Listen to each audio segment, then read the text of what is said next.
The rain fell in relentless sheets upon the grey stones of Fenwood Manor on the day Lyria's father drew his final breath. She knelt beside his bed, her slender fingers clasped around his weathered hand, feeling the warmth slowly abandon his body as autumn abandons the trees. Lord Edmund Fenwood had been her entire world, the only soul who had looked upon her with genuine affection since her mother's death when she was but 7 years of age. Now at 23, she faced a future as bleak and uncertain as the storm clouds gathering beyond the mullioned windows. Her stepmother, Lady Constance Fenwood, stood in the doorway, with an expression that might have passed for grief had Lyria not known better. The woman's lips were pressed into a thin line, her pale eyes calculating even in this moment of supposed mourning. Beside her stood Victor, Constance's son from her first marriage, his handsome features arranged into a mask of false solemnity that failed to conceal the gleam of anticipation in his gaze. They had waited long for this day, Lyria understood with sudden, terrible clarity. They had waited for her father to release his hold upon the estate, upon the fortune he had built through years of careful stewardship and fortunate investments. The funeral was a subdued affair, attended by few of the local gentry. Lord Edmund had been a quiet man who preferred his books and his daughter's company to the frivolities of society. As the vicar spoke words of comfort that fell hollow upon Lyria's ears, she noticed the way Lady Constance's fingers drummed impatiently against her black silk skirts. The woman could scarcely contain her eagerness to hear the reading of the will, to claim what she believed was rightfully hers through marriage. The solicitor arrived 3 days hence, a wizened gentleman named Mr. Pemberton, who had served the Fenwood family for decades. He settled himself in the study that had been Lord Edmund's sanctuary, spreading documents across the mahogany desk with careful precision. Lady Constance positioned herself in the finest chair, Victor standing proprietarily at her shoulder. Lyria took a place near the window, separate from them as she had always been, watching the late October wind strip the last leaves from the oak trees. Mr. Pemberton cleared his throat and began to read. The words washed over Lyria in waves of legal terminology until certain phrases began to pierce through her grief.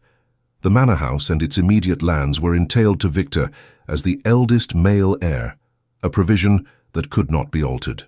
But her father's considerable fortune, his investments and personal property, these he had left entirely to Lyria, with one condition that she should not marry without the consent of her appointed guardian until she reached the age of 25. The guardian he had named was his distant cousin, a gentleman none of them had ever met who resided in the north. The silence that followed this pronouncement was more terrible than any storm. Lady Constance's face transformed from pale expectation to mottled rage in the space of a heartbeat.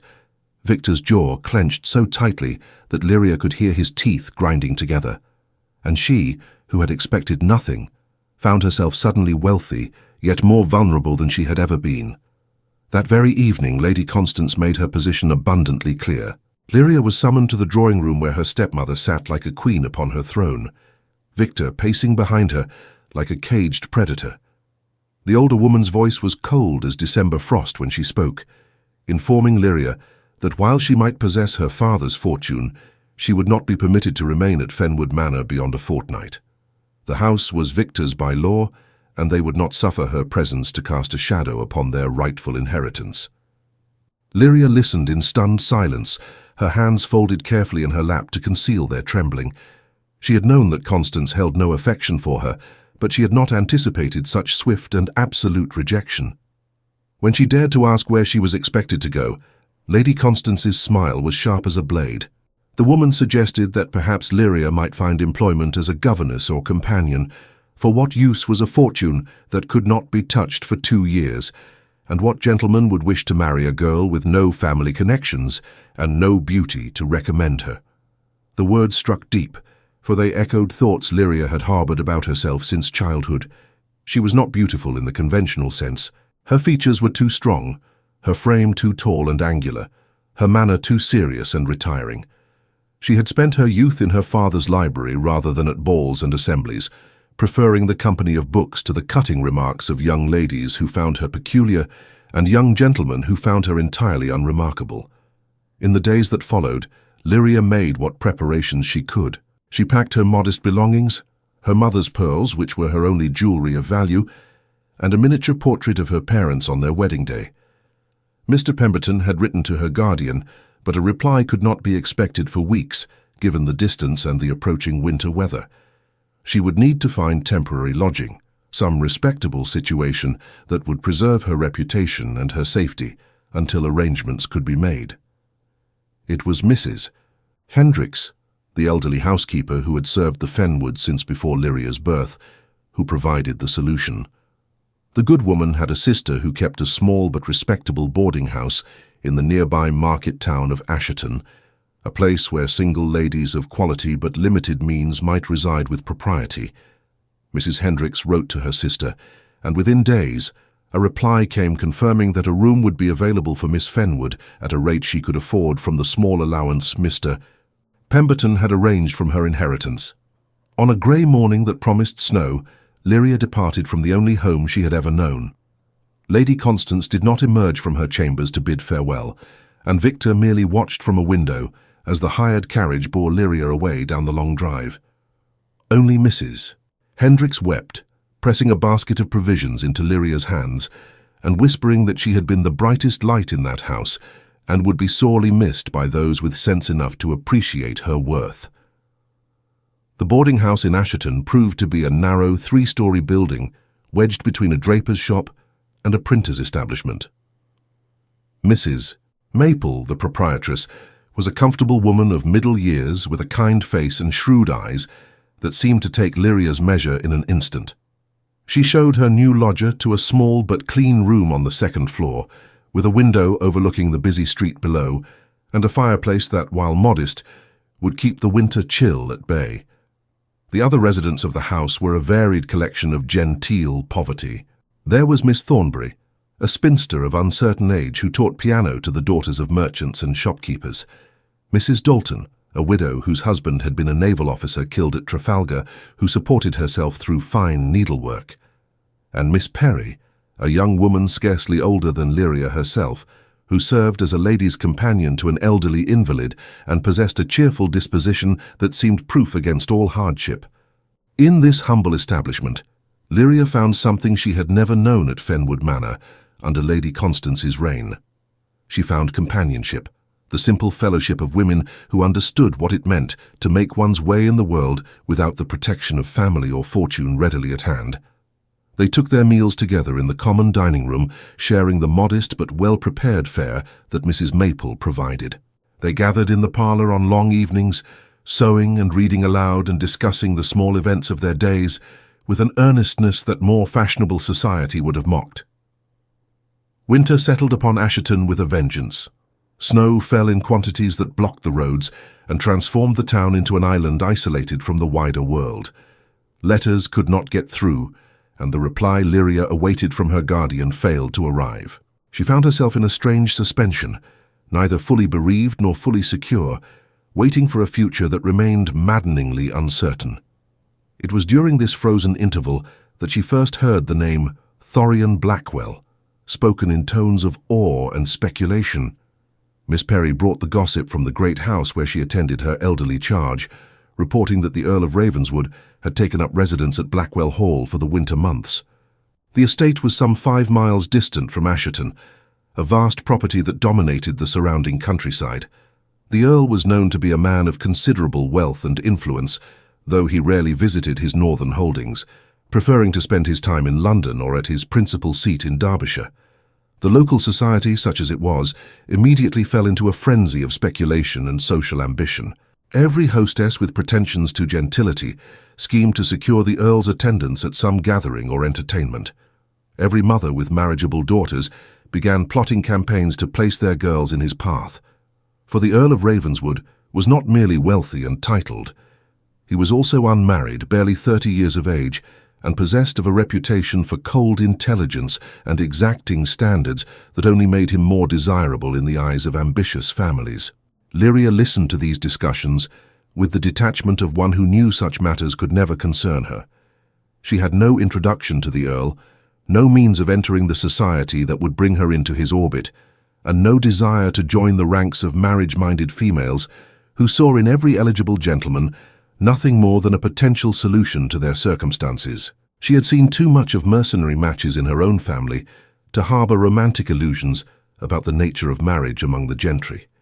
Yet fate, it seemed, had other designs. One bitter afternoon in early December, Lyria ventured out despite the cold to visit the small lending library that served the town. She had exhausted her own small collection of books and craved new reading material to fill the long winter evenings. The streets were treacherous with ice, and she picked her way carefully along the frozen pathways, her worn cloak pulled tight against the wind. She was returning with her borrowed volumes tucked safely in her basket when disaster struck. A mail coach came careening around a corner, the horses wild-eyed and out of control on the slippery cobblestones. Lyria had only a moment to register the danger before someone seized her roughly about the waist and hauled her backward out of the coach's path. They tumbled together into a snowbank, and she found herself lying in a most undignified position, half atop a gentleman whose identity she could not determine through the tangle of her bonnet strings and his greatcoat. He extricated them both with brisk efficiency, setting her on her feet and retrieving her scattered books from the snow before she had quite caught her breath. When she finally managed to look upon her rescuer's face, she found herself meeting eyes of such startling grey, they seemed almost silver in the winter light. He was tall, several inches above 6 feet, with dark hair visible beneath his beaver hat and features that were arresting rather than handsome, all sharp planes and angles that suggested both intelligence and an imperious temperament. He regarded her with an expression that was difficult to interpret, something between concern and calculation. When he spoke, his voice was deep and cultured, with an accent that spoke of the finest education and the highest circles of society. He inquired whether she was injured, whether she required assistance, whether she had far to walk in such dangerous conditions. Lyria assured him that she was quite well, merely shaken, and that her lodging was but a few streets distant. Only as he handed her the rescued books did she notice the ring upon his hand, the signet that bore the crest of Ravenswood. This, then, was the Earl himself, the man who had become the chief subject of gossip and speculation throughout Asherton. And he had just saved her from what might well have been a fatal accident, though he could have no notion of her identity or circumstances. She stammered her thanks, desperately aware of how bedraggled she must appear, how utterly inappropriate it was for her to be speaking with him at all without proper introduction. But the Earl seemed unconcerned with such niceties. Instead, he asked her name, and when she hesitated, he smiled slightly and observed that surely it would not violate any code of propriety to tell him whom he had just rescued from imminent trampling. She told him, giving only her Christian name and that of her late father. She did not mention Fenwood Manor or her connection to that estate, for she was no longer certain she had any right to claim it. Something flickered in the Earl's expression at the mention of Lord Edmund's name, a recognition that surprised her. Had he known her father? But before she could inquire, he was bowing with a formality that seemed almost ironic, given that they had just been sprawled together in a snowbank, and taking his leave with an assurance that he hoped she would suffer no ill effects from the experience. Lyria walked the remaining distance to her lodging in a daze. She had met the Earl of Ravenswood under the most absurd and improper circumstances imaginable, and he had shown her nothing but courtesy and concern. It was entirely meaningless, she told herself firmly. Gentlemen of his rank performed small acts of gallantry, as a matter of course, and he would forget the entire incident within the hour. But she found that she could not forget it quite so easily. That evening, as she sat with her fellow lodgers in Mrs. Maple's parlour, she found her thoughts returning again and again to those strange silver eyes, to the strength of the arms that had pulled her from danger, to the hint of amusement in his voice when he had coaxed her name from her. When Miss Perry launched into fresh speculation about the Earl and his reasons for rusticating in the north during the height of the London season, Lyria held her tongue and bent her head over her needlework, unwilling to reveal that she had actually encountered the man himself. The very next morning, an extraordinary thing occurred. A footman arrived at Mrs. Maple's establishment dressed in livery that proclaimed him to be from Blackwell Hall. He bore a letter addressed to Miss Lyria Fenwood, sealed with the Ravenswood crest. Mrs. Maple brought it up to Lyria's room herself, her curiosity barely contained, clearly expecting to be taken into her lodger's confidence. Lyria waited until she was alone to break the seal with trembling fingers. The letter was written in a bold, decisive hand and contained an invitation that left her breathless with astonishment. The Earl of Ravenswood requested the pleasure of Miss Fenwood's company at a small dinner party he was hosting at Blackwell Hall in 3 days' time. He mentioned their chance encounter of the previous day and expressed his hope that she had suffered no injury. The invitation was perfectly proper, including instructions that a carriage would be sent to collect her and return her safely to her lodging. She read the letter 3 times, searching for some explanation that made sense. Earls did not invite impoverished, unknown young women to dine at their estates on the basis of a single meeting in the street. It was unprecedented, inexplicable, and thoroughly improper for her to accept without a chaperone or some respectable connection to justify her presence. Yet even as these thoughts raced through her mind, she knew that she would accept. Something in her, some quality she had not known she possessed, refused to let fear or propriety deny her this one extraordinary opportunity. She composed her reply with painstaking care, accepting the invitation with appropriate gratitude and formality. The footman departed with her letter, and Lyria was left to contemplate what she had just done.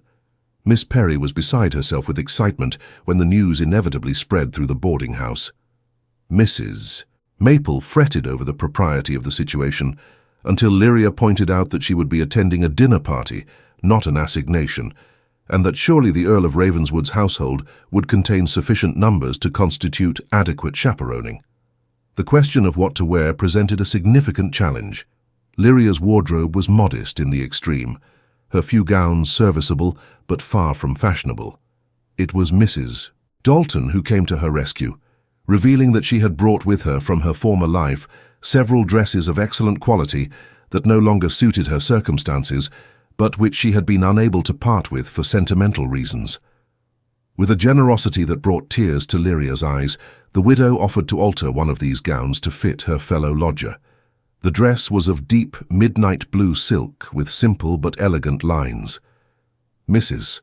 Dalton worked upon it with the skill of a professional modiste, taking in the bodice and shortening the hem, adding small touches of lace at the sleeves that had been saved from another garment. When Lyria tried the finished result, she scarcely recognized herself in Mrs. Maple's looking-glass. The color brought out the depth of her dark eyes and lent her pale complexion a luminous quality. For perhaps the first time in her life, she looked like a woman who might belong in a drawing-room with the Earl of Ravenswood. The evening of the dinner arrived with agonizing slowness. The carriage from Blackwell Hall appeared precisely at the appointed hour, a handsome vehicle with the Ravenswood crest emblazoned upon the door and a driver bundled against the cold. Lyria climbed inside with her heart hammering so fiercely she feared it might be visible through the silk of her borrowed gown. The interior was luxuriously appointed, with velvet cushions and fur robes to ward off the chill. As they drove through the frozen countryside, she watched the landscape transform from the modest streets of Asherton to the vast parkland that surrounded the Earl's estate. Blackwell Hall rose from the winter darkness like something from a medieval romance, all soaring towers and crenellated walls softened by centuries of additions and modifications. Light blazed from dozens of windows, and as the carriage drew up before the main entrance, Lyria could see that despite the Earl's description of a small gathering, there was nothing modest about the establishment itself. The hall was attended by liveried footmen who handed her down from the carriage with practiced courtesy, as though impoverished young women from boarding houses arrived to dine with earls every evening. A butler whose dignity was absolute conducted her through halls hung with portraits of long-dead Blackwells, past rooms furnished with a magnificence that made Fenwood Manor seem like a cottage by comparison. They arrived at last at a drawing-room where a fire roared in a marble fireplace large enough to roast an ox, and there, rising from a chair with fluid grace, was the Earl of Ravenswood himself. He was dressed in evening clothes that must have been tailored by Weston or some equally celebrated practitioner of that art, the dark coat fitting his broad shoulders with precision that spoke of both excellent craftsmanship and excellent physique beneath. In the candlelight, his features were even more striking than they had been in the harsh winter daylight, all aristocratic planes and that mouth that seemed perpetually on the verge of either a smile or a sardonic observation. He greeted her with a formality that gradually warmed as he led her to a chair near the fire and offered her a glass of wine. To her surprise, no other guests arrived. It became apparent that the dinner party consisted of themselves alone, a circumstance so irregular that Lyria felt she ought to make some protest or express some concern. Yet the Earl seemed entirely unconcerned with propriety, and there was something in his manner, a directness combined with an assumption that his word was law, that made objection seem both futile and somehow provincial. They dined in a room that could have accommodated 50 guests, but which felt strangely intimate, with only the two of them seated at one end of a table that stretched away into shadows. The meal was magnificent, course after course of dishes that Lyria had rarely encountered even in her father's prime. But it was the conversation that truly astonished her. The Earl did not indulge in social pleasantries or empty flattery. Instead, he asked her questions, real questions that demonstrated he had made inquiries about her circumstances and was genuinely interested in her answers. He spoke of her father with respect, revealing that they had met in London some years previous and had corresponded occasionally on matters of agricultural improvement and estate management. Lord Edmund had impressed him as a man of intelligence and principle, and he had been saddened to learn of his death. This admission, delivered with what seemed like genuine feeling, created a connection between them that Lyria had not anticipated. As the evening progressed, she found herself speaking with an openness that was entirely unlike her usual reserved manner. There was something about the Earl, about the focused intensity of his attention, that drew words from her like water from a well. She told him of her love of reading, of the years spent in her father's library absorbing everything from philosophy to poetry, to treatises on scientific subjects. She confessed her sense of displacement, of being a creature ill-suited to the world of balls and social niceties that was supposed to be her natural habitat. To her amazement, he seemed to understand. He spoke of his own education, of tutors who had recognized and cultivated his intellectual gifts. He mentioned the loneliness of always being the cleverest person in any room, of the burden of expectations that came with title and wealth. He made her laugh with wry observations about the absurdities of society, the pretensions and machinations that passed for civilized behavior among the ton. By the time they retired from the dining room to take tea in the drawing room, Lyria felt as though she had known him far longer than a few hours. It was late when the carriage returned her to Mrs. Maple's establishment. Lyria climbed the stairs to her small room in a daze, uncertain whether the evening had truly happened, or whether she had somehow dreamed it into existence. She lay awake long into the night, replaying every word, every glance, every moment of the extraordinary encounter. She knew with a certainty that was both thrilling and terrifying that something significant had occurred. But what that something was, and what it might mean for her uncertain future, she could not begin to guess. The next morning brought another surprise. The footman from Blackwell Hall appeared once more, this time bearing not a letter, but a parcel wrapped in brown paper and tied with string. Inside, Lyria found a collection of books, volumes that she had mentioned during the previous evening's conversation as ones she had long wished to read, but had never been able to obtain. There was no note, but none was necessary. The Earl had listened to every word she had spoken, and he had acted upon that knowledge with a generosity that took her breath away. Days turned into weeks, and a pattern established itself that seemed to exist outside the normal rules of society. The Earl would send an invitation, sometimes for dinner, sometimes merely for tea or an afternoon call. Lyria would accept, and they would spend hours in conversation that ranged across every subject imaginable. He lent her books from his extensive library, and they would discuss them with the intensity of scholars rather than the casual interest of social acquaintances. He sought her opinion on estate matters, on investments he was considering, on political questions of the day. He treated her not as a woman whose primary value lay in her beauty or connections, but as an intellectual equal worthy of serious engagement.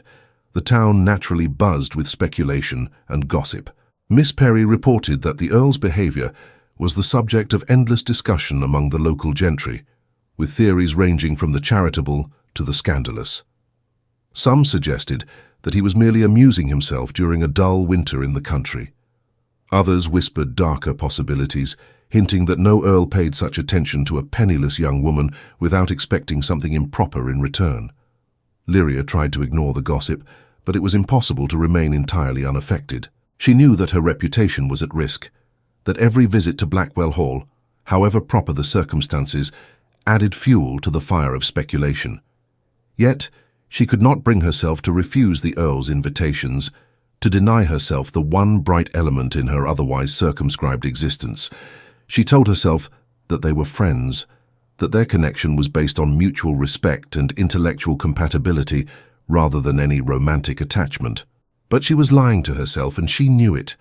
Somewhere in the midst of those long conversations and shared moments of laughter, something had shifted in her heart. She had begun to feel for the Earl of Ravenswood, an emotion that went far beyond friendship or gratitude. It was a feeling that grew stronger with every meeting, every smile, every moment of connection. And it was a feeling that terrified her precisely because she could not afford to indulge it. The Earl was so far above her in rank and fortune that any romantic attachment between them was impossible. He would be expected to marry a woman of equal standing, someone who could bring political connections or vast wealth to the union, someone who could fulfill the role of Countess of Ravenswood with grace and confidence. She was nobody, the rejected daughter of a minor gentleman, with no fortune she could access and no family to support her claims to respectability.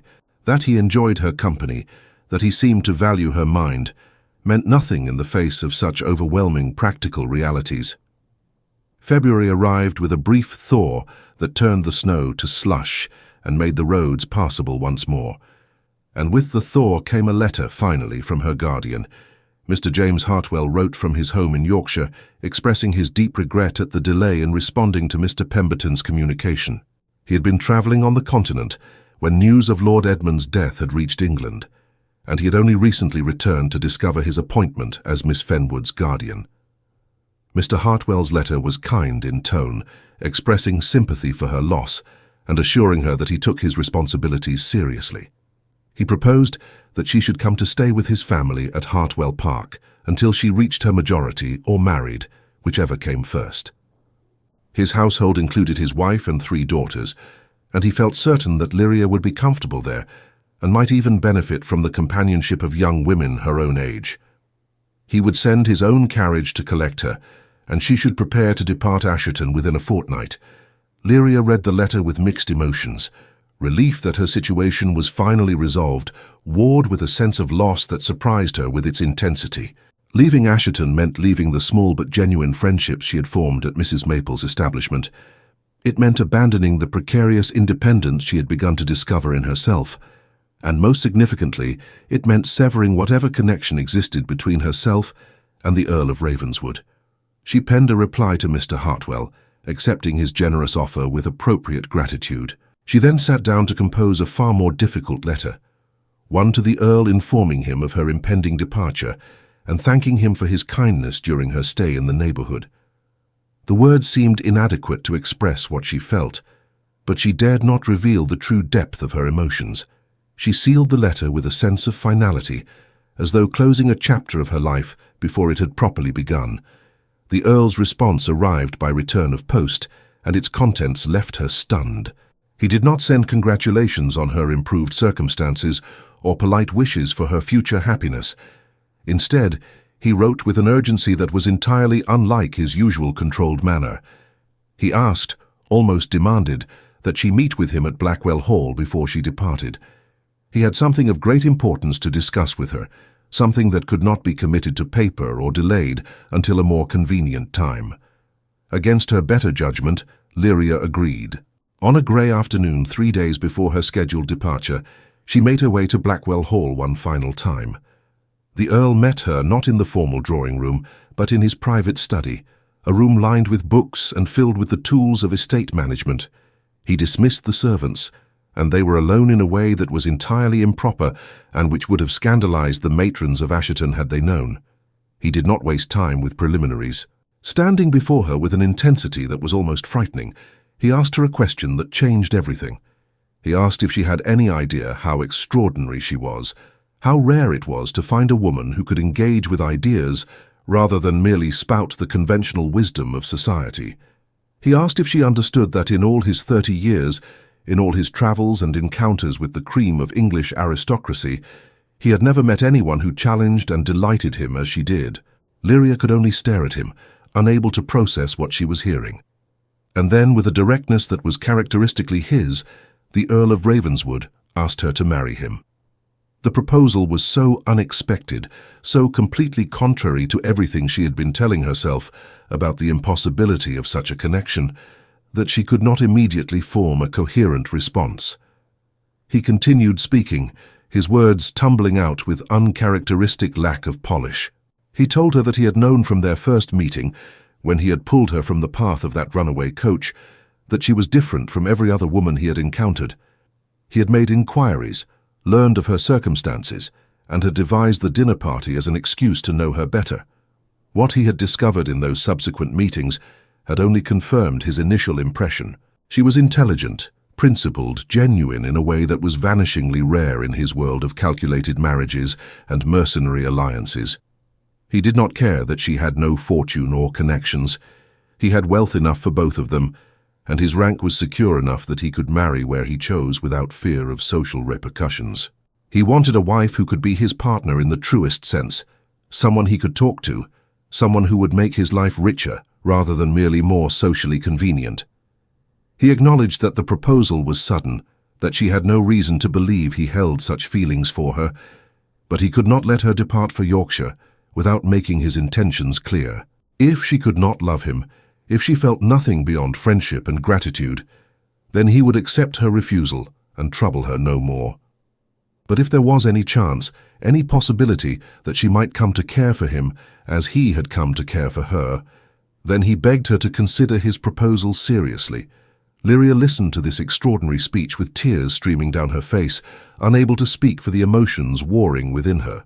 Joy and disbelief fought for dominance, along with a lingering fear that this was somehow a cruel joke or a misunderstanding that would dissolve upon examination. But when she looked into the Earl's eyes, into those remarkable silver depths, she saw nothing but sincerity and a vulnerability that she had never expected to see in a man so powerful and controlled. She found her voice at last, though it emerged as barely more than a whisper. She told him that she had not dared to hope for such an outcome, that she had convinced herself that her feelings were impossible and inappropriate. She confessed that she had come to care for him more than was wise, that leaving Asherton had filled her with a grief out of all proportion to the brevity of their acquaintance. And then, with a courage she had not known she possessed, she told him yes. Yes, she would marry him. Yes, she would be his countess. Yes to everything he offered, and everything that would mean. The Earl's response was to cross the space between them in 2 strides and take her in his arms with a fervor that left no doubt about the genuineness of his feelings. He kissed her with a passion that was entirely improper and absolutely perfect, and Lyria felt something within her that had been frozen and dormant suddenly burst into blazing life. When they finally drew apart, both breathless and slightly dazed, he was smiling with an expression of pure triumph and joy. The practical arrangements proceeded with a speed that left Lyria's head spinning. The Earl immediately wrote to Mr. Hartwell, introducing himself and requesting permission to marry his ward. Given that Lyria was under guardianship until age 25, such permission was legally necessary. But the Earl's letter was so respectful, his offer so advantageous, and his rank so elevated that Mr. Hartwell's response, when it came, was enthusiastically approving. Mr. Pemberton was summoned to Blackwell Hall to draw up the marriage settlement. The Earl insisted that Lyria's inheritance remain entirely under her own control, settled upon her in such a way that not even marriage could divest her of it. He further settled upon her a jointure that would ensure her financial security regardless of what happened to him. The generosity and thoughtfulness of these arrangements moved Lyria deeply, demonstrating as they did that the Earl valued her independence and wished to protect her even from any potential abuse of his own power. The announcement of the engagement created a sensation that reverberated far beyond Asherton. The Earl of Ravenswood, one of the most eligible bachelors in England, was to marry an unknown young woman of no particular family or fortune. The London papers picked up the news, and speculation ran rampant about the mysterious Miss Fenwood, who had captured such a notable prize. Some praised the Earl for marrying where his heart led, rather than following mercenary considerations. Others criticized him for degrading his line with such an unequal match.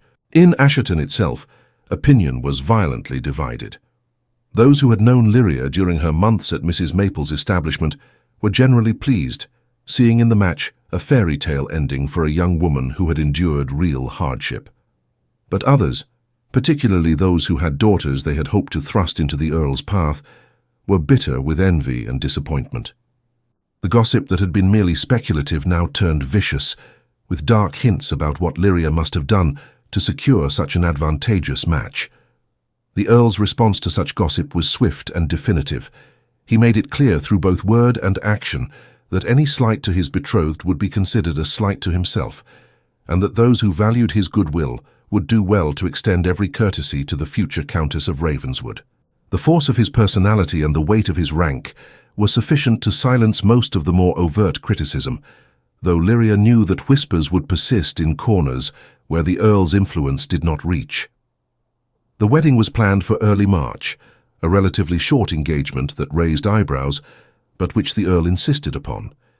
He had waited 30 years to find the woman he wished to marry, he declared, and he saw no reason to wait months longer once he had found her. The ceremony would take place in the chapel at Blackwell Hall, with only a small number of guests in attendance. Mr. Hartwell and his family would come from Yorkshire, and a few of the Earl's closest friends and relations would make the journey north despite the season. In the weeks preceding the wedding, Lyria experienced a transformation that was both external and internal. The Earl insisted that she be properly outfitted as befitted her future station. A modiste was summoned from London, bringing with her fabrics and fashion plates that made Lyria's eyes widen. The woman created a trousseau of stunning beauty, gowns that transformed Lyria from a plain, overlooked young woman into someone who looked as though she might indeed belong beside an earl. But the more profound transformation was in Lyria's understanding of herself.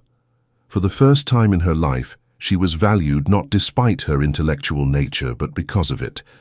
The Earl did not want her to hide her intelligence or pretend to be less than she was. He actively encouraged her to express her opinions, to engage with the management of his estates, to take an active role in the life they would build together. This acceptance, this celebration of qualities she had been taught to view as defects, worked upon her like spring sunshine upon frozen ground. Yet even as happiness bloomed within her, Lyria could not entirely escape the shadows of her past. One afternoon, as she was being fitted for her wedding gown, a visitor was announced who sent a chill through her newly found joy. Lady Constance Fenwood had arrived at Blackwell Hall, accompanied by Victor, and was requesting an audience with the Earl and his betrothed. The Earl received them in the formal drawing-room with Lyria at his side. Lady Constance had clearly dressed for the occasion in her finest garments, and her manner was all gracious condescension as she congratulated Lyria on her extraordinary good fortune.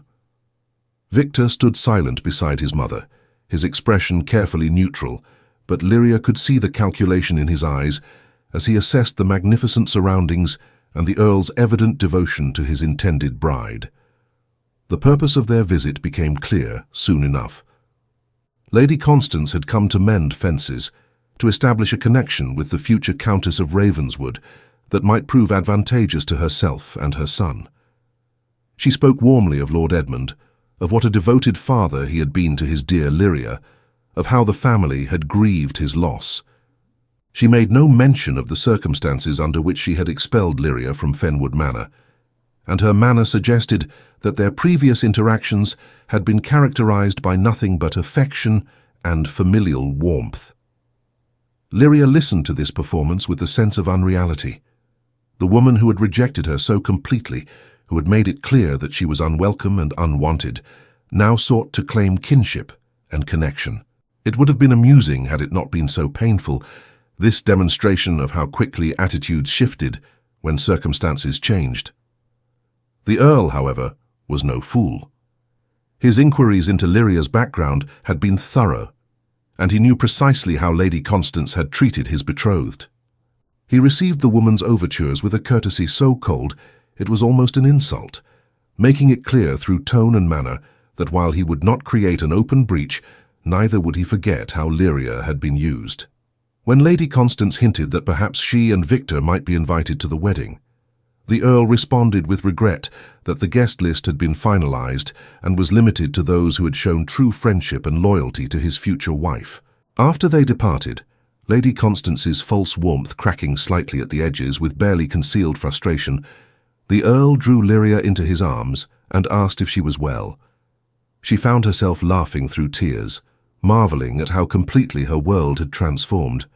The woman who had once held complete power over her future now came as a supplicant, and Lyria discovered that she felt not triumph, but a kind of sad pity for the desperation that drove such behavior.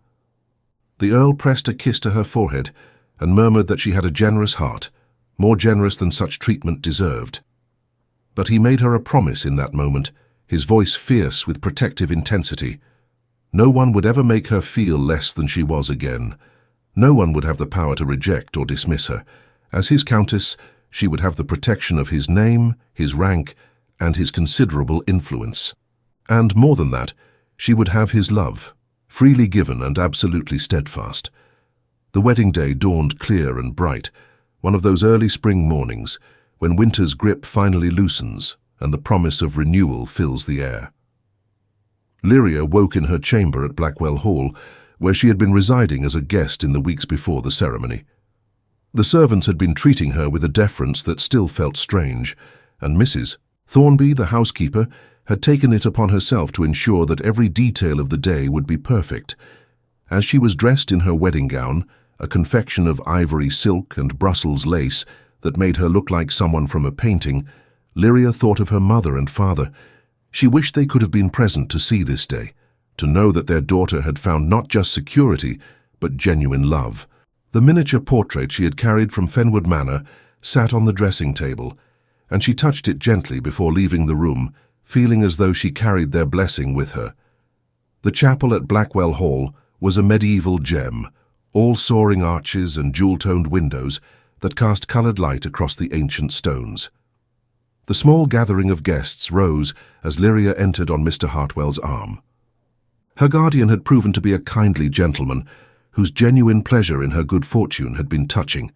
His wife and daughters beamed at her from their pew, and she caught sight of Mrs. Maple, Miss Perry, Mrs. Dalton, and Miss Thornbury, whom the Earl had insisted be invited as recognition of the friendship they had shown her in difficult times. But it was the Earl who commanded her attention, standing at the altar in his wedding finery, with an expression that took her breath away. There was nothing controlled or sardonic in his face now. He looked at her, as though she were the answer to every question he had ever asked, as though her appearance in his life was a miracle he had not dared hope for. When she reached his side and placed her hand in his, she felt the slight tremor in his fingers and knew that he was as moved by this moment as she was herself. The ceremony proceeded with the timeless words that had bound countless couples before them. When the vicar pronounced them man and wife, and the Earl drew her into his arms for their first kiss as husband and wife, Lyria felt something settle into place deep within her soul. She was no longer the rejected daughter, no longer the unwanted burden. She was Lyria Blackwell, Countess of Ravenswood, beloved wife of an extraordinary man who had chosen her not for duty or advantage, but for herself alone. The wedding breakfast was a joyous affair, informal by the standards of the ton, but all the more genuine for its intimacy. The Earl made a toast to his new wife that had more than one guest reaching for handkerchiefs, praising her intelligence, her courage, and the light she had brought into his life. Lyria responded with a grace that surprised even herself, thanking those who had shown her kindness and expressing her determination to be worthy of the trust her husband had placed in her. As the afternoon wore on and the guests began to depart, the Earl drew Lyria aside into the library, the room where they had spent so many hours in conversation before their engagement. He presented her with a gift, a small velvet box that contained a ring that had belonged to his mother. The Countess of Ravenswood had been, by all accounts, a woman of great character and intelligence, and the Earl told Lyria that his mother would have loved her, would have recognized in her the qualities that made for true partnership rather than mere ornament. Lyria slipped the ring onto her finger beside her new wedding band and found herself overwhelmed with gratitude and wonder. 6 months ago she had been grieving and alone, convinced that her future held nothing but diminishment and dependence. Now she stood in this magnificent house as its mistress, married to a man who valued every quality she possessed. It seemed impossible, like something from the novels she had devoured in her father's library. Yet it was real as the warm weight of the Earl's arms around her and the solid beat of his heart beneath her cheek. That evening, as they dined together for the first time as husband and wife, Thorian insisted that she begin calling him by his given name rather than his title. They were partners now, equals in the truest sense that marriage between two such disparate ranks could allow. He wanted their private life to be one of genuine intimacy, not the formal distance that characterized so many aristocratic unions. The weeks that followed were a period of adjustment and discovery. Lyria took up her duties as countess with a determination to justify her husband's faith in her. The household staff, initially uncertain about the new mistress who had come from such obscure origins, quickly learned that Lady Ravenswood possessed both intelligence and kindness. She was interested in everything, from the management of the kitchens to the condition of the tenant farms, and she brought fresh perspectives to problems that had persisted for years. Thorian delighted in having a wife who could discuss estate management with understanding and offer insights he had not considered. They would spend evenings going over account books together, debating the merits of various agricultural improvements, planning renovations to tenant cottages. It was not the romantic idyll that society might have expected from a love match, but it was deeply satisfying to both of them, this meeting of minds as well as hearts. Spring advanced into summer, and with the warmer weather came visitors. The Earl's closest friends made the journey north to meet the new countess, and Lyria found herself submitted to inspection by the people whose opinions mattered to her husband. She approached these encounters with trepidation, aware that she was being judged and measured against expectations she might not meet. But she discovered that Thorian's friends were, like him, people of substance rather than mere fashion. Lord Marcus Ashford arrived with his wife Catherine, a couple who had known the Earl since their university days. Lady Ashford was a lively woman who immediately put Lyria at ease, confessing that she had been terrified when she first married into the aristocracy and had made countless social blunders before finding her footing. The two women formed a swift friendship, and Catherine's acceptance did much to ease Lyria's way into society.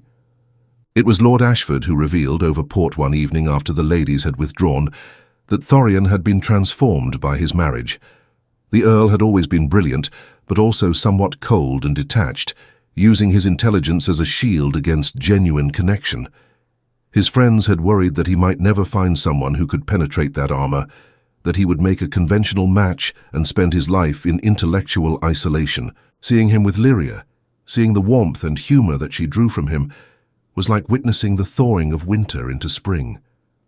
Not all reactions were so positive. When the Earl and his Countess made their first appearance in London for the autumn session of Parliament, they encountered the full force of society's judgment.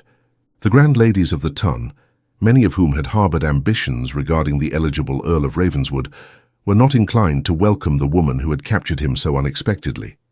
At her first ball, Lyria endured snubs, both subtle and overt, as matrons who should have acknowledged her turned away, and young ladies whispered behind their fans. It was a trial that would have broken someone with less courage, but Lyria had survived worse rejections than those of fashionable ladies who knew nothing of real hardship. She held her head high and remained at her husband's side with quiet dignity, and gradually she found allies in unexpected places. The Duchess of Moreland, a formidable woman whose good opinion was much sought after, made a point of seeking out the new countess and engaging her in conversation about a recent philosophical text they had both read. The Duchess's approval opened doors that had been closed, and Lyria began to establish her own place in society. She would never be a leader of fashion or a hostess whose invitations were desperately sought. But she became known as a woman of intelligence and character, someone whose conversation was actually worth having. The Earl's political allies discovered that his wife could be a valuable asset, her quick mind and genuine interest in policy making her someone they could trust with confidence. Yet it was not in the ballrooms and drawing rooms of London that Lyria found her true calling. During that first autumn at Blackwell Hall, she had observed that the village school was in poor condition, and that many children of the estate workers received no education at all. The idea took root in her mind that she might establish a proper school, one that would provide instruction not just in basic letters and numbers, but in skills that could improve the children's prospects in life. When she proposed the idea to Thorian, he was immediately supportive. He provided funds for the construction of a school building and the hiring of qualified teachers, but it was Lyria who threw herself into the project with passion, working with the vicar and the village elders to develop a curriculum that would serve the community's actual needs. She visited the school regularly, getting to know the children and their families, using her own education to develop supplementary materials and programs. The school became her great achievement, the thing that gave her purpose beyond her role as the Earl's wife, and it established her in the community in a way that no amount of gracious condescension could have accomplished. The tenant farmers and village workers saw that their countess genuinely cared about their welfare, that she was willing to invest time and energy in improving their children's futures. The loyalty and affection she earned through this work became one of the Earl's most valuable assets in managing his estates. Time passed with the strange acceleration that characterizes happy lives. The first year of marriage became 2, then 3.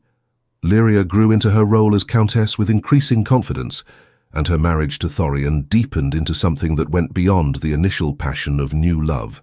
They became partners in the truest sense, two people who had found in each other not just romantic fulfillment, but genuine friendship and intellectual companionship. There were challenges, of course. Lyria suffered 2 miscarriages in the first 3 years of marriage, losses that grieved both her and Thorian deeply. The pressure to provide an heir, never explicitly stated but always present, weighed heavily on her. But Thorian refused to allow these tragedies to become a source of distance between them. He mourned with her, held her through the darkest moments, and made it clear that while he hoped for children, her health and happiness mattered more to him than the continuation of his line. It was in the 4th year of their marriage that Lyria's joy was finally completed by the birth of a healthy son. The labor was long and difficult, and there were hours when Thorian feared he might lose both wife and child. But Lyria proved to have the same courage in childbirth that she had shown in facing every other challenge in her life. When the midwife finally placed the squalling infant in her arms, both parents wept with relief and overwhelming love. They named him Edmund, after Lyria's father, and the boy proved to be a happy combination of both parents. He had his mother's dark eyes and his father's sharp features, and as he grew it became clear that he had inherited intelligence from both sides. Thorian proved to be a devoted father, involving himself in his son's upbringing in a way that was unusual for men of his rank. He wanted Edmund to know that intelligence and curiosity were to be celebrated, that the world was full of wonders to be explored and understood. 2 years after Edmund's birth, a daughter arrived, whom they named Catherine after Lady Ashford. The little girl was bright and cheerful, with none of the reserve that had characterized her mother's childhood. She grew up surrounded by love and security, never knowing what it was to feel unwanted or less than valued. Watching her daughter flourish, Lyria sometimes reflected on how different her own childhood had been, and felt profound gratitude that she could give her children something better. As the years accumulated, bringing with them the small joys and sorrows that make up a life, Lyria sometimes thought back to that desperate winter in Asherton, to the girl she had been who had felt so lost and rejected. It seemed like another life, something that had happened to someone else entirely.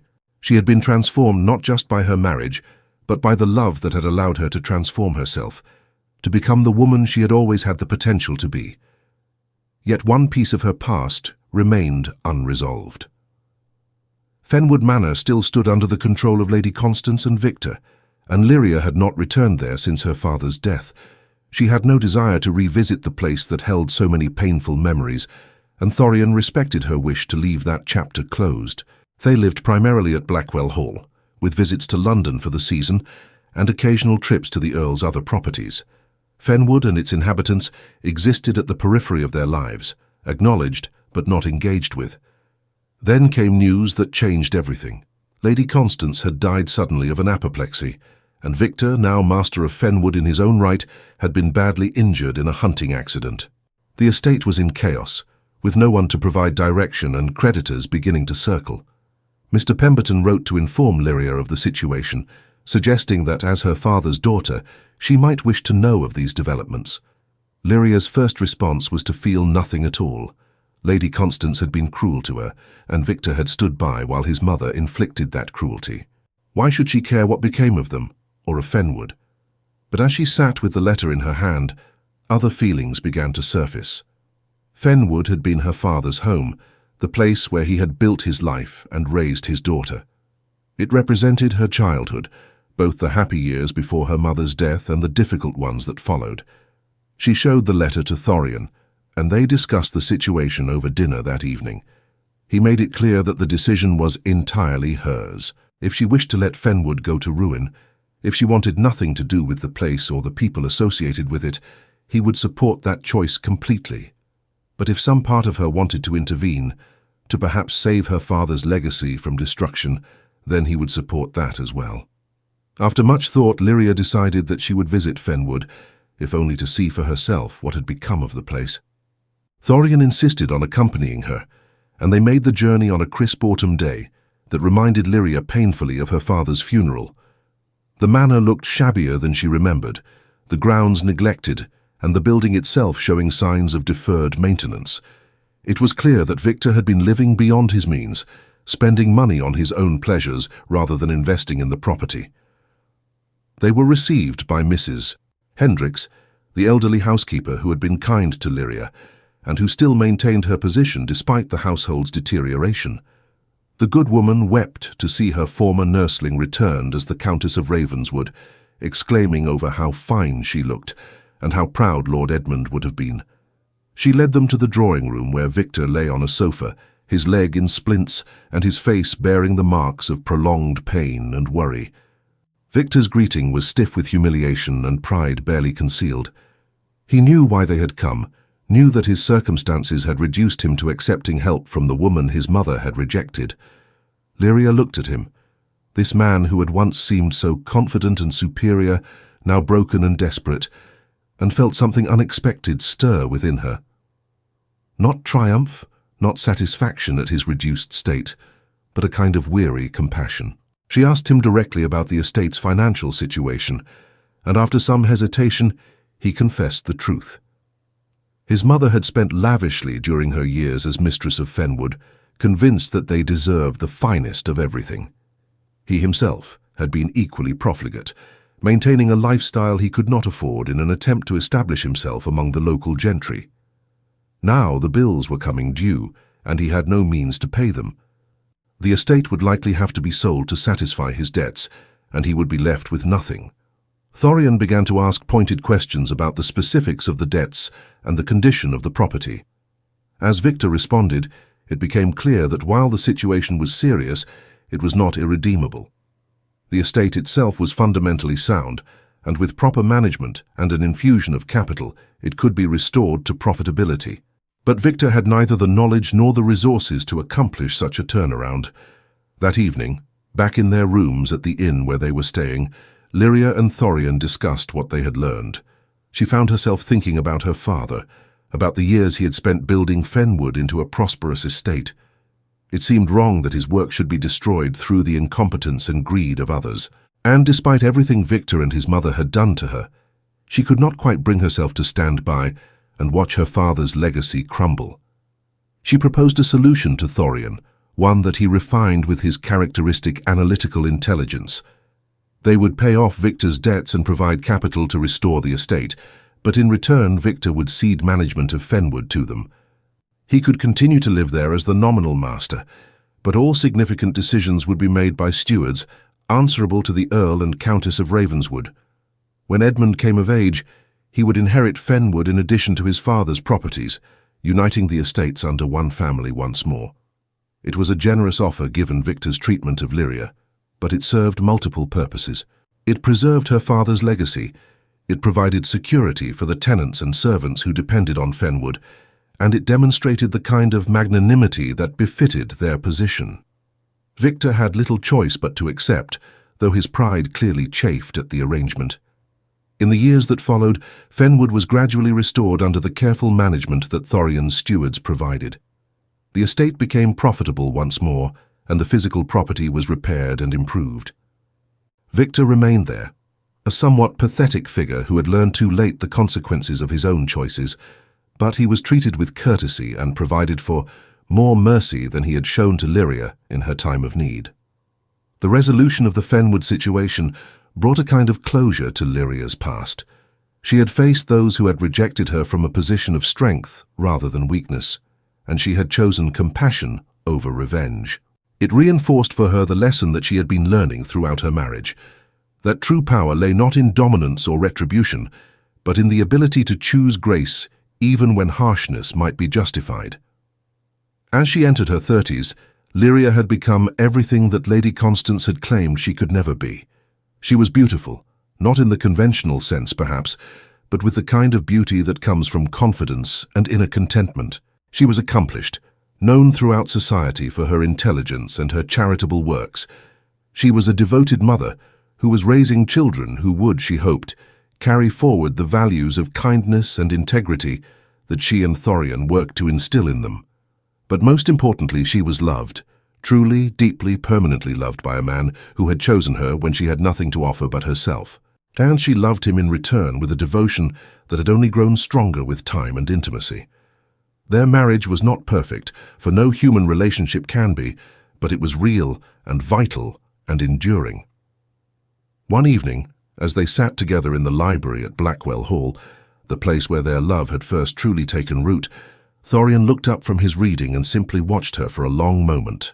When she asked what he was thinking, he smiled with that expression of wonder that still appeared sometimes when he looked at her, even after so many years.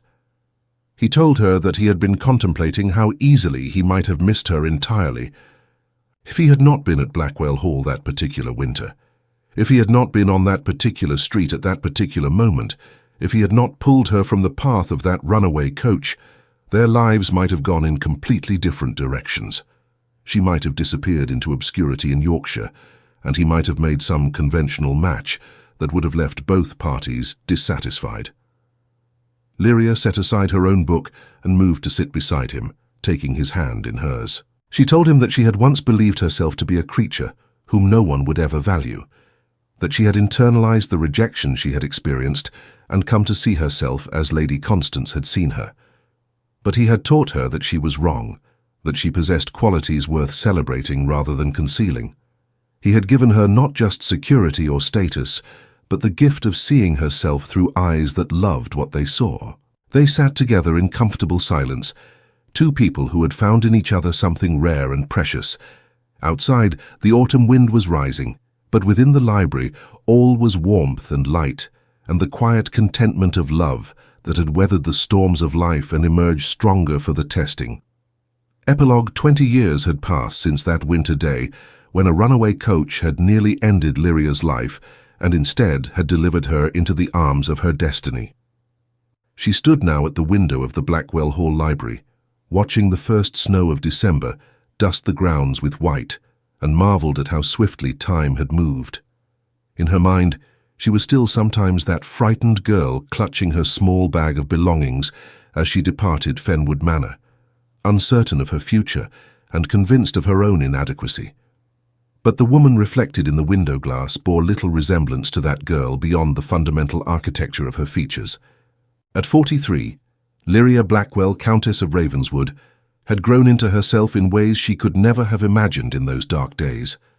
Silver threaded through her dark hair now, and fine lines marked the corners of her eyes, but there was a serenity to her expression that youth had never possessed. She had learned over the years to see herself as Thorian saw her, to value the qualities that made her different rather than defective. Behind her she heard the door open, and knew without turning that it was her husband. After 2 decades of marriage, they had developed an almost uncanny awareness of each other's presence. Thorian crossed the room to stand beside her, his arm settling around her waist with the comfortable ease of long familiarity.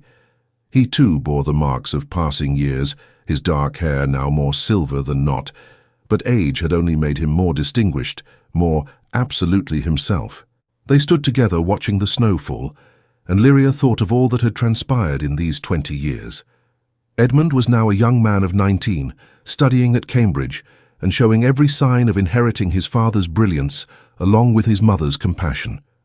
He had spent the previous summer working with the estate stewards, learning the practicalities of management while also developing ideas for further improvements to the tenant school system that his mother had established. Catherine, at 17, was preparing for her first real season in London. Though she had already declared that she had no intention of marrying simply for the sake of marriage, she wanted what her parents had. She had announced with characteristic forthrightness, a partnership of minds as well as hearts. And if she did not find that, she would remain happily unwed and involve herself in the various charitable ventures that interested her. Lyria had seen her own younger self in Catherine's determined independence and had assured her daughter that she would support whatever choice she made. There had been other children as well. Thomas, now 14, who had his father's analytical mind and a particular fascination with the natural sciences, and little Margaret, just 9 years old, who was bright as a button and already showing signs of having inherited her mother's love of literature. The house that had once seemed so vast and empty now rang with life and laughter, with the constant activity of a family that genuinely enjoyed one another's company. Fenwood Manor still stood under the nominal ownership of Victor Fenwood, but it was managed by the Ravenswood Estate Office and would pass to Edmund upon Victor's death.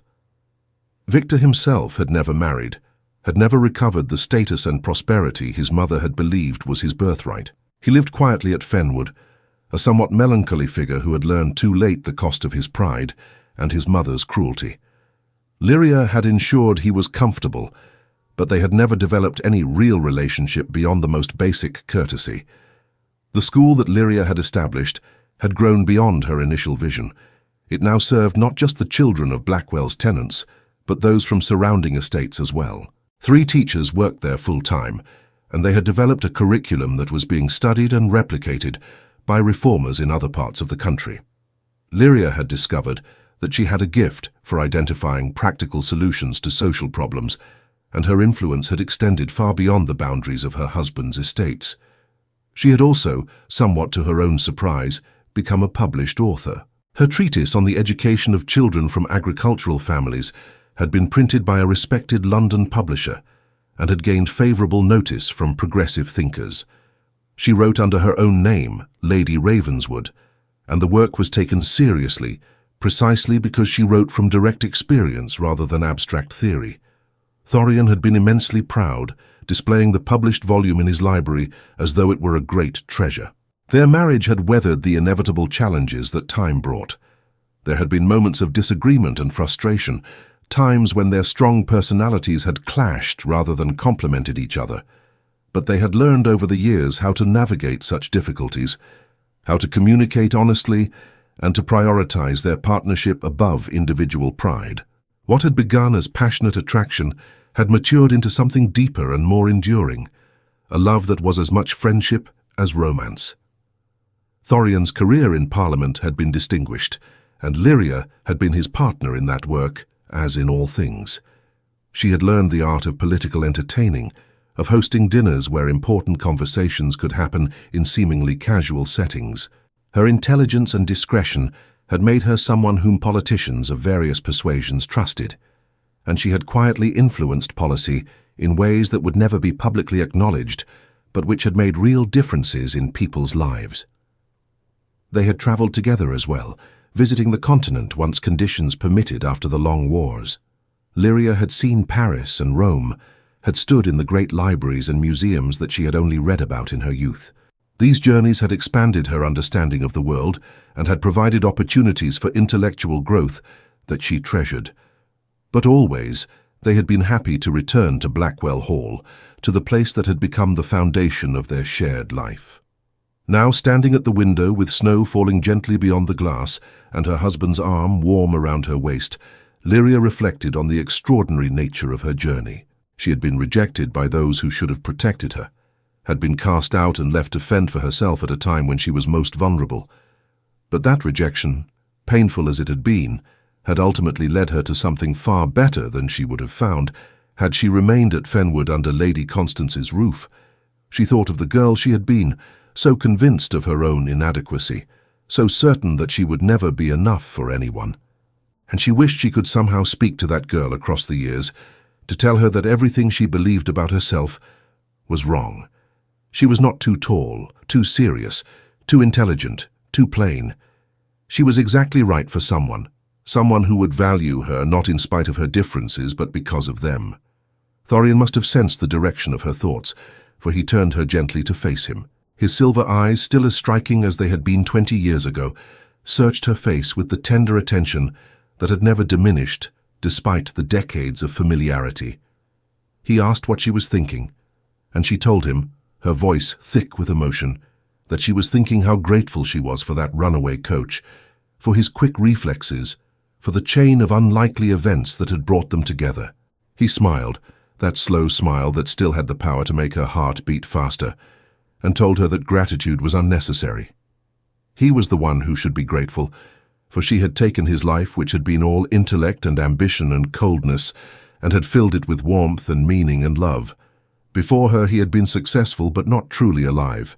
She had taught him what it meant to be fully human, to experience the complete range of emotions, rather than just the narrow band he had permitted himself. They kissed then, not with the desperate passion of new lovers, but with the deep affection of two people who had built a life together and found it good. When they drew apart, Lyria rested her head against her husband's chest and listened to the steady beat of his heart. This, she thought, was what mattered. Not rank or fortune or society's approval, but this connection between two souls who had found each other against all odds and had chosen each day to continue choosing each other. The library door burst open, and Margaret came racing in, her young face alight with excitement, as she announced that the snow was deep enough for sledding, and would her parents please come watch. Catherine followed more sedately, but with a smile that suggested she was not too old to enjoy winter pleasures. Soon Edmund and Thomas would arrive home from their various pursuits, and the house would be filled with the cheerful chaos of family gathering for the holidays. Lyria took Thorian's hand, and together they followed their daughter out into the snowy afternoon. As they walked through the halls of Blackwell Hall, past portraits of generations of Blackwells and rooms filled with the accumulated treasures of centuries, Lyria thought that none of those treasures were half so valuable as what she possessed now. She had love, she had family, she had purpose and fulfillment.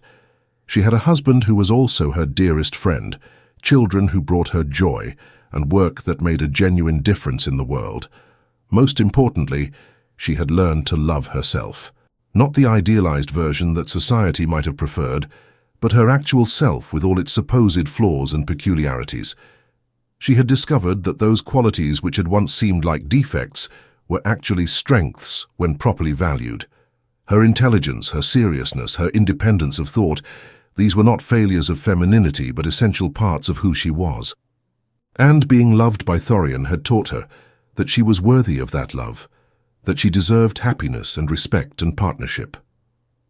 As she stood in the snow watching her children play, with her husband's arm around her shoulders, and the winter sun breaking through the clouds to cast diamonds across the white landscape, Lyria Blackwell felt a peace so profound it bordered on reverence. Her life had not followed any expected path. She had known rejection and hardship, uncertainty and fear, but through it all she had endured, she had survived. And ultimately she had triumphed not through revenge or bitterness, but through remaining open to love when it finally appeared. The snow continued to fall as the afternoon wore into evening, and the family made their way back inside to warm themselves before the library fire. Thorian read aloud from a novel while the children listened, and Lyria worked at her needlework with Margaret curled against her side. It was an ordinary domestic scene, repeated in countless households across England, but to Lyria it was everything. It was the life she had not dared dream of during those dark days after her father's death. It was proof that endings could become beginnings, that rejection could lead to something better, that love could be found in the most unexpected places. As the evening progressed and the children eventually drifted off to their beds, Lyria and Thorian remained in the library, the room that had been the setting for so many significant moments in their shared history. He was working on correspondence, and she had returned to revising a new essay she was writing on agricultural reform. They sat in companionable silence, occasionally reading passages aloud to each other or discussing some point of interest. This, Lyria thought as she paused in her writing to watch her husband's face, illuminated by lamplight, was what true love looked like. Not the passionate declarations of romance novels, though they had certainly had their share of passion over the years.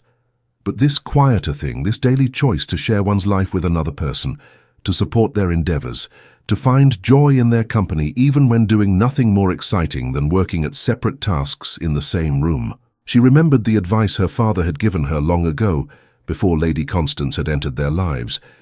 He had told her that the purpose of life was not to be perfect, but to be genuine, not to fit some prescribed mold, but to become fully oneself. At the time, she had not understood what he meant. But now, after years of living as her authentic self, alongside a man who loved that authenticity, she finally grasped the wisdom of his words. The clock on the mantel chimed midnight, and Thorian looked up with a rueful smile, commenting that they had once again lost track of time. It was a common occurrence, this tendency to become so absorbed in their work and each other's company that hours passed unnoticed. They gathered their papers and prepared to retire, walking together through the darkened halls to their chambers. As Lyria prepared for bed, she caught sight of herself in the mirror and paused for a moment. The woman looking back at her bore the marks of age and experience, but her eyes held a contentment that the younger Lyria had never known. She thought of that girl in her shabby dress and worn cloak, trudging through the snow to her uncertain future at Mrs. Maple's boarding house.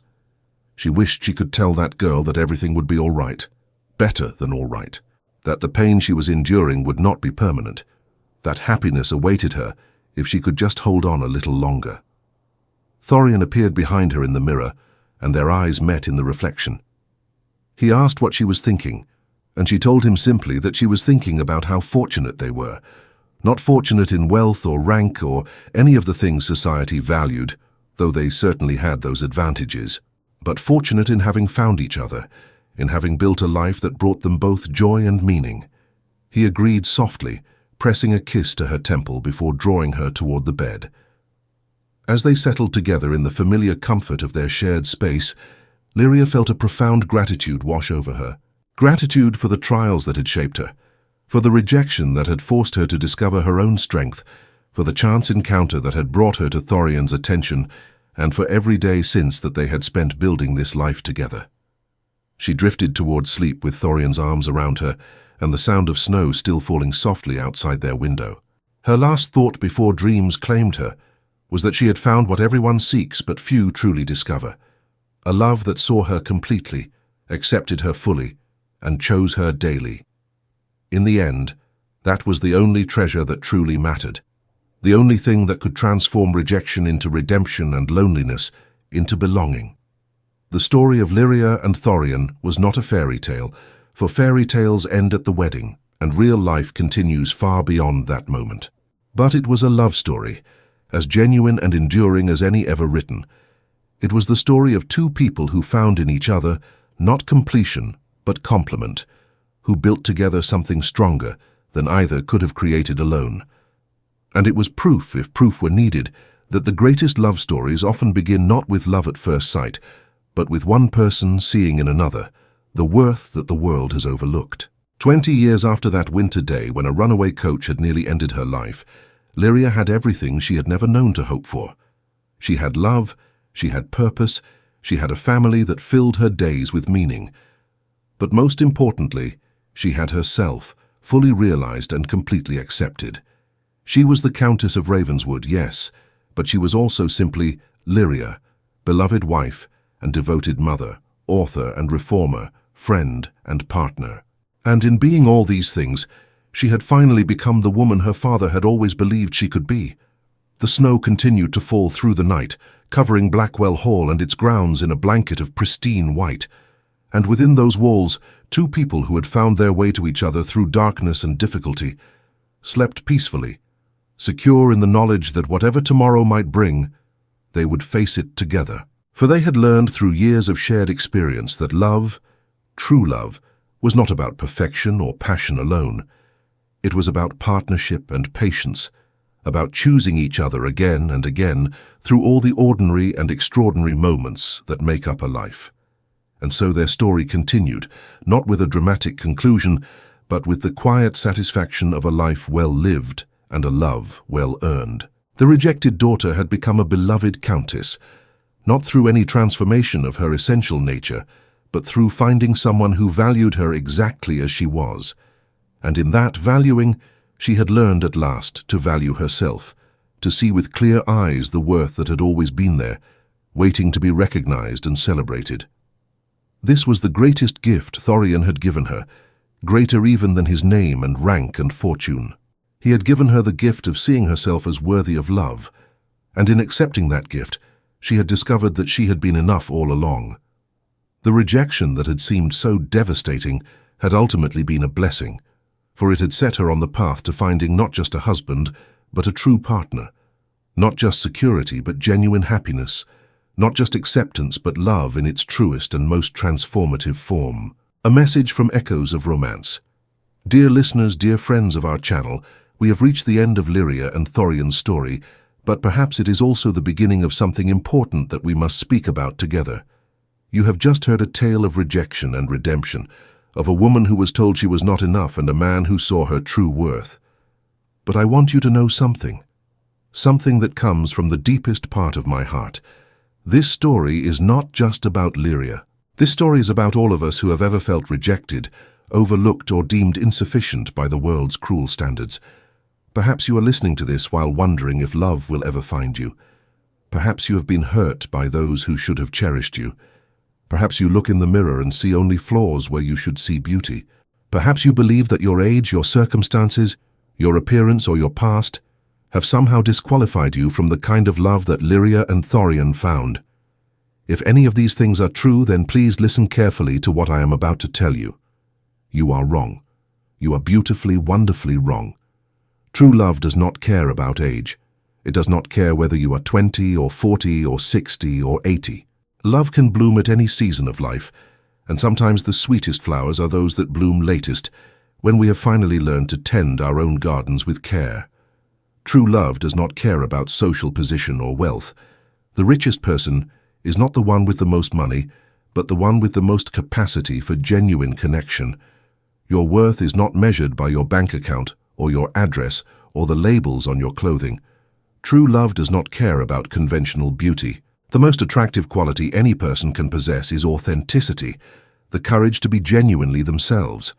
Those supposed flaws you worry about, they are the very things that make you uniquely you, the details that someone who truly sees you will treasure most. But here is the most important thing I want you to understand, the truth that Lyria had to learn, and that we all must discover for ourselves. True love begins with loving yourself. You cannot wait for someone else to come along and validate your worth, to tell you that you are enough, to give you permission to value yourself. That work, that crucial work of self-acceptance and self-compassion, is yours alone to do. And until you do it, until you learn to treat yourself with the kindness and respect you deserve, you will struggle to recognize genuine love when it appears. Loving yourself does not mean being perfect. It does not mean never making mistakes or never having doubts. It means forgiving yourself for being human. It means acknowledging your wounds and giving yourself the grace to heal. It means recognizing that you are worthy of love, not because of what you achieve or how you appear, but simply because you exist. This is the journey we are all on, whether we realize it or not. We are all healing from something, learning from our past, becoming slowly and imperfectly the people we were meant to be. And that process, that journey toward wholeness, that is where true love lives. Not in perfection, but in the honest, difficult, beautiful work of becoming real. If you have been rejected, know that rejection is redirection. The people who could not see your value were never meant to be your people. The doors that closed were not your doors. Somewhere ahead, if you keep walking forward with courage and hope, there are people and opportunities and possibilities that are meant precisely for you. If you have been hurt, know that healing is possible. It may not happen overnight. It may require time and patience and sometimes help from others. But you are stronger than you know, more resilient than you believe, and more capable of transformation than you can imagine. If you feel alone, know that you are part of a vast community of people who understand your struggle because they have walked similar paths. We are all searching for connection, for meaning, for love. And in sharing our stories, in listening to tales like Lyria's, We remind each other that we are not alone and that happy endings are not just for fairy tales, but for real people living real lives. The love you seek may not arrive in the way you expect. It may not wear the face you imagined or follow the timeline you planned. But if you remain open to possibility, if you continue to work on becoming the fullest version of yourself, if you refuse to let past hurts close your heart completely, then love will find you. Perhaps romantic love, yes, but also the love of friends, of family, of community, of purpose. All these forms of love are valuable, all are worth seeking and celebrating. Remember that your story is not finished. No matter how dark the current chapter seems, there are pages yet to be written. And you are the author of your own life, capable of choosing each day how you will respond to circumstances, what meaning you will make of your experiences, what future you will work toward. So be gentle with yourself. Be patient with your healing. Be brave in your hoping. And know that somewhere in this vast world there is love waiting for you, love in whatever form you need it most. But first, give that love to yourself. Learn to be your own champion, your own comfort, your own source of validation. And from that foundation of self-love, you will build a life that is rich and meaningful, whether or not it includes romance. You are enough. You have always been enough, and you deserve every good thing that life has to offer. Never let anyone, including yourself, convince you otherwise.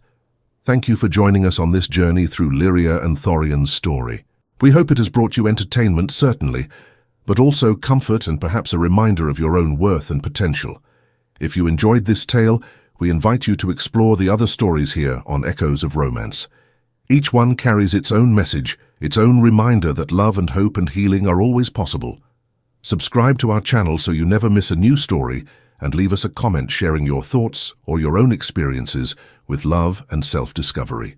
Your words matter, your story matters, and we would be honored to hear from you. Until our next video, dear friends, remember to be kind to yourself, to remain open to love in all its forms, and to never give up hope.